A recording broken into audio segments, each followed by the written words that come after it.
Selamat pagi dan salam sejahtera daripada Forest Rangers Channel. Pagi ini saya sama kawan saya, anak buah saya iaitu Pasal Rimba di dalam kereta bersama saya pagi ini. Pagi ini kita ada bicara pagi, bicara omong-omong kosong ya. Di dalam kereta kita sekarang on the way di Petrajaya ya. Jadi sambil bawa kereta, sambil sembang-sembang bicara pagi ya. Okey, pagi ini saya nak bawa saudara pendengar semua, kita omong-omong topik apa? Topik apa? Topik ekonomi tak bagus. Okey. Macam mana sekarang keadaan ekonomi kita di Malaysia ni? Mungkin ada susah sikit ya? Memang susah. Sebab selepas PKP, after this PKP, this COVID-19 banyak efek dalam dunia ni lah. We're not saying that this world is perfect, but we are having bad global economy. Bad global economy ni not only in Malaysia. I think it will affect everybody, right? Yes, it's everybody. With the war coming up in Ukraine and Russia for almost 1 year now, that one is a lot of effect of. You know, they are fighting, money is being spent to buy equipment, to bomb the Russian bombing, that one, all the economy stops, you know, sanctioned by NATO and Europe on Russia, you know, but the people who is suffering is actually all the people in the world lah, you know, because Russia, as we know, is a great exporter of fertilizer. So the price of fertilizer now is going up, skyrocketing, and then like our country, we need fertilizer to fertilize our kelapa sawit. Yeah. Fertilizer is going up. Yeah, the price of fertilizer is going up. All the chemicals that we used to do this farming, agriculture things, all going up. So I think it's a high time for us to look into all these things. Tak ada untung lah dia. Kalau let's say we export our sawit, minyak sawit all this while, and our income is good. But now we export our sawit, but we import all this chemical, and the price of chemical is very high. So when the price of chemical is very high, all to make fertilizer is very high, meaning our export of sawit and the import of all this chemical fertilizer cannot balance themselves because the price of chemical is too high. So our export to bring our income is very low. Yeah. So this will affect people punya spending. It affect all the industry because the oil palm industry is related and correlate with all the other industries from transportation to oil and everything. So kenalah, Malaysian kenalah. Yeah, let's come back to about this our kelapa sawit plantation in Sarawak, especially in Sarawak. We are really affected by the work. I mean, these workers. You know, actually, we don't have enough workers to help us. I mean, to work for us in our plantations. I think this is one reason why our economy also suffer now, because I think the production of our kelapa sawit also become less now, right? Yeah. Well, we can see from even our own experience that the workers to panen the sawit, they are Indonesian. They are not coming to our side here. You know, I've asked a few people to look for workers to supply. They are not having Indonesian interested to come over. Yeah. And then our local people, they don't want to do it. They cannot do it. They cannot do it because it's very tough jobs. Tough job jobs. to go there, to do the work, how much you are getting, Yeah, because like our plantation, we have 3 areas of plantations in Kuching here. I mean in Sarawak here. The problem now we are facing a shortage of workers actually because not many people can can do this tough job. Especially our local people. I think without the Indonesian workers, I think really a problem for us to get this our plantation. Harvest panen dia punya buah lah, so it's a very difficult for us.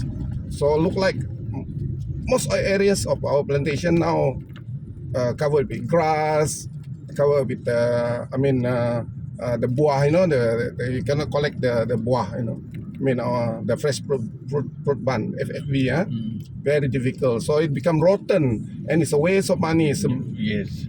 That for those people who has a bigger plantation, for example, those who maybe 10,000 acres, 20,000 acres of plantation, if they don't have, they also they are already facing a lot problem. There are a lot of difficulties, But we must remember that the weather also is very funny because in Sarawak we have seen the weather from very uncertainty. August until March. It was raining every other day or even every day, and then suddenly it stopped. But during this time, you're talking about from August, September, October, November, December, January, February, March, almost 9 months. People cannot harvest. The road access to the farm also all washed out. Erosion and everything. Jalan putus. They cannot do the work properly, and nobody do the work for almost 9 months. Yeah. The fruit on the tree just keep growing and it's just rotting. Yeah. So I think everybody suffer lah. Yeah, everybody is facing this. I think the government has to look into this matter. The way I look at it, because it will downgrade our economy. But I think if it's a worker problem, if the weather is so bad, for almost like 9 months we have rain, these workers are doing it on contract. If they don't go and harvest, they don't make income. Yes. So because of the rain, they cannot do anything. At the end of the day, they bungkus and said, we want to balik Indonesia. Once they balik Indonesia, you want them to come back, you call their friends and everything, ask them to come back, they don't want to come back. Yeah, because the weather is so bad, and almost for 9 months they're not making any income because they are under contract. They are not paid a salary. They are paid based on the collection, based on the tonnage that they collect from the farm. So kalau hari hujan, how they want to collect? You give them 120, 150 also hari hujan. How they want to collect? Yeah, they cannot collect actually. Difficult. So the very bad lah. The oil palm industry is very bad now. Yeah. Another article I read yesterday about general workers, laborer in Sarawak here. We are really shortage of laborer, actually for the construction side, not only in Sarawak but in Malaysia itself. So now the problem, a lot of the big contractor facing now is that there are shortage of workers because those experienced contractor. Monday. The problem is that in Indonesia they have a lot of jobs, and then those experienced Malaysian contractors train them. They won't come back to Malaysia because in Indonesia also they get a better pay. And the problem now, I read about that articles was mentioning that because of our currency depreciation, the currency depreciation, that they rather work in Indonesia. So now it is very difficult for the Malaysian constructions, especially the developers, housing developers, big construction buildings, they are facing shortage of workers. They are now taking from Bangladesh and from Myanmar, but they need to train them, need to train them again. So at least take 2 years, they said, to train them. to be a skilled worker, you know. So Malaysian facing a lot of problem now, you know, and especially in labor, you know, Labor and manpower. and manpower. Yes, Mm. yeah, labor and manpower. Yeah, correct. So how The- about what do you think also? it's affecting every industry lah, this manpower problem, because during the PKP a lot of them also suffered, but during that time also our economy also go down because there's no productivity. And when there's no productivity for almost 2 years, you know, everybody suffers. And you can do all kind of programs to try to make the economy better, to give money to the contractor, but so many people have already left. When you talk about industry, you need worker. From the kilang, you need worker. To the construction site, you need worker. To the agriculture sector, you need worker, and our worker is not enough. So Yeah. when you don't have enough worker, you cannot grow the economy because nobody is working. You know, simple job also you need extra hands to help you to do. So, and you can increase the amount of salary, or you know, give them contract how much per tonnage or per hours or for overwork done. But the issue is our money got no value. So Yeah. they will ask for more. When they ask for more, our contractor or our industries are given certain amount to spend for this particular type of job, but the cost of doing it is so high. When the cost of doing it so high, at the end of the day, it's not worth doing the industry. So orang sakit lah, project sakit lah, they call it. Yeah, that's the problem now they are facing. That's what they mentioned yesterday, because of the currency difference. Actually, now Indonesia currency is quite strong, and Malaysia currency is not very strong. So the workers doesn't want to come back and work in Malaysia. A lot of them, they don't want to come back and work in Malaysia because in Indonesia itself also there are a lot of this job, you know. Industries. No, I mean especially in the construction. Yes, yes. Because now they're going to move the capitals to Kalimantan there, right? So now the workers, there are a lot of job over there. They can Yes. they don't need to worry about getting job in Malaysia. That's what they said yesterday. I read the article yesterday. So they're facing major constructions workers. Site now the lack of skilled worker. we can actually throw the thing to our government of the day, but these things is not, you know, just throwing the issue to anyone, because the whole issue is the economy is, as they say, it's all interconnected. It's global, with all these trade wars between China and Russia and US, Europe, and they are trying to outmaneuver each other. But economies of all the nation in this world, the geopolitical, are also being affected by all these things. So Malaysia and its economy are victim of all this also. So throwing it to the government, any government now in Malaysia, I think trying to run this Malaysia is going to have a mess. You know, even if people say, oh, this is the best policy, that's the best policy, this is how we should go about doing it, also cannot, because we cannot change the geopolitical. We cannot change what is happening outside of Malaysia, which is affecting our economy here. Price of goods outside are all increasing, you know, because there is shortage because of the war. So when we bring it into Malaysia, the cost is very high. And like we said just now in the beginning, you talk about chemical, you talk about nitrate, which is used for, you know, creating fertilizer. They rather use those nitrate to create bombs and, you know, gunpowder so that they can fight the war instead of selling it as fertilizer. So itulah, we have that problem. And like they said, rega babi sudah naik.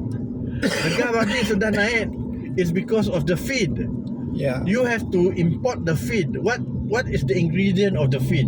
We know the ingredient of the feed for chicken and pig or even cattle is all corn, ba? Yes. You know? Yes. And we imported corn some more. From where do we import corn? Australia, China, Russia, Maybe Thailand also. Thailand not so much. Not so much. Yeah. But these three countries, if you import from them, huge qualities you can get and quantity. cheap price last time. Yes. But Australia was having a bad flood and dry season, weather phenomenon that they cannot produce enough corn. China, then because of weather also, they have insufficient supply. They have to use it for their own local consumption. Russia is at war. We can import things from them because they are sanctioned. So all this caused the price of pork to go at $48 per kilo. $48 is $48 per kilo. Who can afford to eat pork? Now people cannot afford to eat pork. So in Sarawak, only if you are filthy rich you can eat pork. Egg also the same thing. So who to blame? Blame the government? Last time also the price of goods keep going up. The new government said they can do something about it, but you can't. Yeah. The issue is you can't The problem because now, it's global. Now the problem now also another problem now is because I think our country owed too much money. We are in debt of 1.5 trillion. 5 trillion. So I think it's too high already. So I don't know until when we're going to pay all this money. That's why I said, how are we going to export? Our main export now is oil palm, to China and to India. Yeah. But how are we going to get that money when to create the fresh fruit bunch needs a lot of money? As we said, fertilizer and worker we have a problem, and also the weather. You see, so all these three things, we just cannot. We look at the people doing the industries. Last time they can say, it's doing so well, but now, it's going to go back to where we started. Things are going to be very bad. The bad patch have come, but I always said there's going to be economic collapse, global economic collapse after this PKP, but we didn't know that it's going to be affected by weather phenomenon also. Yeah, weather phenomenon. So this PKP, weather phenomenon, and the trade war, three factor. Aduh, susah lah. I think susah. Yeah. We look at Okay. Anyway, we hope that things can improve because now it's already month of May. So hope the government can do something to improve the livelihood of everybody lah in Malaysia. So thank you very much. Mana-mana yang menonton, we continue again our part 2 tomorrow maybe. Yeah, we will continue with part 2 later about borak-borak kosong ini. Thank you for those who watch our YouTube channel. Don't forget to click the button, subscribe button on our YouTube channel. Thank you very much. See you all again. Bye bye. Jumpa lagi daripada channel Forest Rangers ya. Bye bye.